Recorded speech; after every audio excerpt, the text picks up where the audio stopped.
So on this question here, we're asked to determine basically whether it's either a linear or an exponential function. As we notice in our Triple T math document, we always say, don't look at the answer options right away, they'll only confuse you. However, it can be helpful to look at the answer format. And here we can see that the format is essentially a couple of linear options and a couple of exponential. We do have a program that is just informational rather than functional. Interestingly, I'm referring to the program function. So if we go to alpha cosine, we can get right to the f's. And in this program, notice a couple things. One, it has 3 options. So that's one of those that, because it has a couple of options within the program, it has this loading icon. So if ever you want to get out of it, remember you'd have to press on, then enter instead of the normal second quit. But anyway, so let's look at the different kinds of functions we have.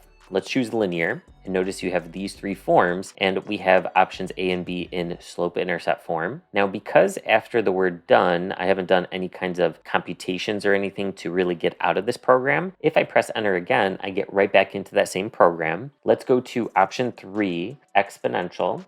And notice we have the exponential form of y equals a times b to the x. So that's where the y-intercept is a and the common ratio is b. So when we're determining whether it's linear or exponential, let's go ahead and notice what's occurring along the y-axis, or with the y-coordinates rather. So it doesn't look like it's increasing or decreasing by the same amount. It increases by 5 at first, then by 10, then by 20, then by 40. Well, that's not linear in nature. It would have to have the same difference every time. Rather, it's multiplying by the same amount every time, by 2. So that is the common ratio, and that means it's something times b to the x. So the x should be raised to the 2 value, which is the common ratio, and that's consistent with C. So we could choose that option and move on. In case you're curious where the y-intercept comes from, that occurs when x is 0.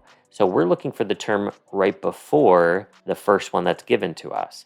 Well, if we're progressing to the right by multiplying by 2, to get to the term before it, we're going to divide by 2. So if we divide 5 by 2, we get 5 halves.